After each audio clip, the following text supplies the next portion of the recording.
Hello students, welcome to MGC Learning. Under the chapter Human Health and Diseases, today we are going to see the topic that is amoebiosis. So student, our today's topic is amoebiosis. Let's see the content of our today's topic. Our today's topic is amoebiosis. So we are going to see the introduction related to the amoebiosis. Number 2, then we will see the causes, symptoms of amoebiosis, mode of transmission of amoebiosis, diagnosis and the treatment of amoebiosis, and finally we are going to see the prevention and the control of amoebiosis. So student, today's our topic is amoebiosis. So our today's lecture content is introduction related to the amoebiosis, causes of amoebiosis, symptoms of amoebiosis, mode of transmission of amoebiosis, diagnosis and a treatment, and finally the prevention and the control of amoebiosis. So let's start with our point number 1, that is introduction. Introduction, another name for the amoebiosis. Amoebiosis is also known as amoeboic dysentery. It is also known as enteritis. So there are two other names for the amoebiosis. The first name is amoeboic dysentery and the second name is enteritis. It is a common infection of a human gastrointestinal tract. It is a common infection of human gastrointestinal tract. So here maybe one more question. Define amoebiosis. So amoebiosis is a defined as it is a common infection of a gastrointestinal tract. Further, it affects the 15% population of India. It affects the 15% population of India. So this is about the introduction related to the amoebiosis. I repeat the points once again. Another name for the amoebiosis. There are two names for the amoebiosis. One is amoeboic dysentery and the second one is enteritis. Definition: it is a common infection of a human gastrointestinal tract. Third one, it affects the 15% population of India. This is about introduction, that is point number 1 of the amoebiosis. Let's start with point number 2, that is causes. Causes of amoebiosis. How it is caused? It is caused by the intestinal endoparasite. It is caused by the intestinal endoparasite, and the name of that intestinal endoparasite is Entabima histolytica. So Entabima histolytica, it is an intestinal endoparasite. Endoparasite means the parasite which live inside the body of a host. So Entabima histolytica, it is an intestinal endoparasite which causes diseases, and the name of that diseases is amoebiosis. Further, student, Entabima histolytica, it is a protozoan. It is a protozoan which is found in the large intestine, and the lower part of the small intestine. So in short, Entabima histolytica causes the diseases, and the name of that diseases is known as amoebiosis. I repeat, the causes of amoebiosis, it is caused by an intestinal endoparasite. The name of that intestinal endoparasite is Entabima histolytica. Entabima histolytica, it is a protozoan. It is a protozoan which is found or which live in the large intestine, and the lower part of the small intestine. Student, here again you are one mark question for the multiple choice question or one sentence question. That is, amoebiosis is caused by an intestinal endoparasite, and the name of that intestinal endoparasite is a dash. Your answer is that is Entabima histolytica. It is found in the large intestine and the lower part of the small intestine. This is about the causes of amoebiosis. Let's start with point number 3, that is symptom. Here 2 marks question. Give the symptoms of amoebiasis. The first symptom, that is diarrhea, and the second symptom is blood and the mucus in the stool. Blood and the mucus in the stool. Here the blood and the mucus is found in the stool because the pathogen, that is Entabyma histolytica, it secretes an enzyme, and the name of that enzyme is cystolysin. This enzyme, it damages the mucosa layer of the intestine. It damages the mucosa layer of the intestine, and because of damaging of that mucosa layer of intestine, bleeding occur. So there is a presence of a blood in the stool of the amoebiasis patient. I repeat, the first symptom is a diarrhea. Second symptom, presence of a blood and the mucus in the stool. Presence of a blood and the mucus in the stool. The blood is found in the stool. This is because the pathogen, that is Entabyma histolytica, it secretes an enzyme. The pathogen, that is Entabyma histolytica, it secretes an enzyme, and the name of that enzyme is cystolysin. Student, I repeat, the name of that enzyme, that is cystolysin. This cystolysin, it damages the mucosa layer of the intestine. It damages the mucosa layer of the intestine, and once the mucosa layer of the intestine gets damaged, bleeding starts. So there is a presence of a blood in the stool of the patient, that is amoebiasis. Start with the third symptom. There is, or the patient also feels the abdominal pain. So there is a abdominal pain. This is the third symptom. So patient also feels the abdominal pain. And the fourth symptom, which one is a major symptom, that is hepatomegaly. I repeat, hepatomegaly. It is one of the major symptom of the amoebiasis. What is this hepatomegaly? Hepatomegaly means if the parasite, that is Entabyma histolytica, if it enters the liver, it develops amoeboic liver abscess. It develops amoeboic liver abscess accompanied with a fever, and there is a pain in the right abdomen. This condition is called as a hepatomegaly.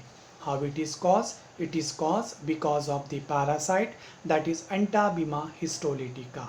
If this parasite, it enters the liver, it develops the liver abscess. It develops the liver abscess, which is known as a amoeboic liver abscess. Along with this abscess, there is a fever, and further there is a pain in the right abdomen. So amoeboic liver abscess accompanied with a fever, pain in a right abdomen. This condition is known as a hepatomegaly. So student, here 2 marks question. Give the symptoms of amoebiasis. The first symptom is a diarrhea. The second symptom, blood and the mucus in the stool. This is because the pathogen, that is Entabyma histolytica, it secretes an enzyme known as cystolysin, and this cystolysin, it damages the mucosa layer of the intestine. Because of that, bleeding is occur. So there is a presence of a blood in the stool. Third one, patient also feels the abdominal pain. And the fourth one, which one is a major symptom, that is hepatomegaly. Hepatomegaly means this parasite, that is Entabyma histolytica, it enters the liver and it develops amoeboic liver abscess. Along with this, there is also presence of a fever. There is a pain in the right abdomen. That condition is known as a hepatomegaly. This is about the symptoms. Let's continue with the next point, that is mode of a transmission. There are major 4 modes of a transmission. The first one is a feco-oral route. Second one is a eating with a dirty hands. Third one is a anal-oral route. And the fourth one is a through contaminated water and the food. So these are the 4 major mode of a transmission. Let me explain this mode of a transmission. Here again your 2 marks question. Give the mode of transmission of amoebiosis. So you will write your answer in this way. Number 1, it is usually transmitted by the feco-oral route. It is usually transmitted by the feco-oral route. Number 2, it can also be transmitted indirectly through contact with the dirty hands or the object. It can also be transmitted indirectly through contact with the dirty hands or the object. So eating with a dirty hand is the second mode of transmission. Third one, it is also transmitted through the anal oral contact. It is also transmitted through the anal oral contact. Fourth one, it is also transmitted through the contaminated food and water. So through contaminated water and the food is the one of the mode of transmission of amoebiosis. This is because contaminated food or water may contain the cyst of the pathogen. So the cyst of the pathogen, that is the cyst of the Entabbima histolytica, are found within the contaminated food and the water. So cyst of the pathogen may found within the food, within the contaminated food and the water. Insects like houseflies and the cockroaches acts as a passive vectors, as they may carry the cyst of a pathogen from the fecus of the patient to the food and the food product. So the through the contaminated water and food is the one of the mode of transmission of amoebiosis. I repeat this point number 4 once again.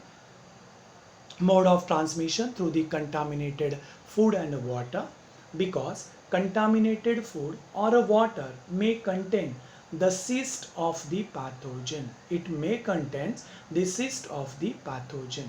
Insects like houseflies and the cockroaches acts as a passive vectors, as they may carry the cyst of the pathogen from the fecus of the patient to the food and the food product. So these are the 4 mode of transmission of amoebiosis. It is usually transmitted by the feco-oral route. Second one, it can also be transmitted indirectly through contact with the dirty hands and the object. Third one, it can also be transmitted through anal oral contact. It can also be transmitted through contaminated food and water, because this contaminated food and water may contain the cyst of the pathogen, and the insect like the houseflies and the cockroaches acts as a passive vectors, as they may carry the cyst of the pathogen from the fecus of the patient to the food and the food product. So this is about the mode of transmission. Let's see the diagnosis and the treatment. Student, amoebiosis is diagnosed through the microscopic examination of the stool sample. So it is diagnosed by the stool test. Amoebiosis, it is diagnosed by the stool test. It is diagnosed through the microscopic examination of the stool sample. Further, it is treated by using 2 drugs, and the name of that drugs are metronidazole. It is a first drug, and the second one is a tinidazole. So metronidazole and the tinidazole, these are the 2 drugs which are used on the treatment of the amoebiosis. So it is diagnosed by the stool test, and it is treated by using the 2 drugs like metronidazole and the tinidazole or the tinidazole. So tinidazole or the tinidazole and the metronidazole, these are the 2 drugs which are used for the treatment of the amoebiosis, because they destroy the Entabbima histolytica in the digestive tract. Entabbima histolytica of the digestive tract. This is about the diagnosis and the treatment. Our last point, that is prevention and the control. 2 marks question, give the prevention and the control of amoebiosis. Prevention and control. Number 1, Wash hands with a hot water and a soap after using the toilets and changing the baby's diaper is the one of the prevention and the control measure of amoebiasis. The first prevention and the control measure is washing the hands with a hot water and the soap after using toilets and the changing baby's diaper. I repeat, washing the hands with a hot water and the soap after using toilets and changing the baby's diaper. Second prevention and the control measure is drink boiled water, otherwise water must be chlorinated. So drink boiled water, otherwise water must be chlorinated. This is second prevention and the control. Third one is avoid eating unhygienic food. Avoid eating unhygienic food. The fourth one is vegetable must be properly washed and cooked. Vegetables must be properly washed and cooked. And the fifth one, proper sanitary facilities including sewage disposal help in the prevention and the control of amoebiasis. Proper sanitary facilities including sewage disposal, it also helps in the prevention and the control of amoebiasis. So these are the 5 control measures of the amoebiasis. The first one is washing of hands with a soap and the hot water after using the toilets and after changing the baby's diaper. Drinking of boiled water, avoiding unhygienic food and washing of vegetables. And the fifth one is a proper sanitary facilities, which includes the sewage disposable. It also helps in the prevention and the control of amoebiasis. So this is about the prevention and the control of amoebiasis. So in this topic we have seen the amoebiasis, its introduction, causes, symptoms, mode of transmission, diagnosis and the treatment, and the prevention and the control of amoebiasis. We discuss some questions based on this topic. The first question, give the causative agent of amoebiasis. It will be asked for the 1 mark question. So amoebiasis is caused because of one endoparasite, and the name of that endoparasite is Entabima histolytica. So Entabima histolytica, it is the name of the causative agent of the amoebiasis. Second one, give the symptoms of amoebiasis. So the symptoms of amoebiasis, it may be asked for the 2 marks question. So at least 4 points are needed, and the major symptoms are diarrhea, presence of blood and the mucus in the stool, abdominal pain, and the hepatomegaly. Third one is what is hepatomegaly? Maybe 2 marks question will be asked. What is hepatomegaly? Hepatomegaly means if the parasite, that is Entabima histolytica, enters the liver, it develops amoeboid liver abscess. Further, along with this amoeboid liver abscess, the patient also feels the fever. There is also presence of a fever and the pain in the right abdomen. This condition is called as a hepatomegaly. Fourth one is explain the mode of a transmission of amoebiasis. Again, your 2 marks question, and for this 2 marks question you have to write the 4 points. Fifth one, give the control measures of the amoebiasis. Again, it will be asked for the 2 marks question, that is control measures of the amoebiasis. So student, in this topic we have seen the one of the diseases, that is amoebiasis, which is caused because of the Entabima histolytica. Thank you so much.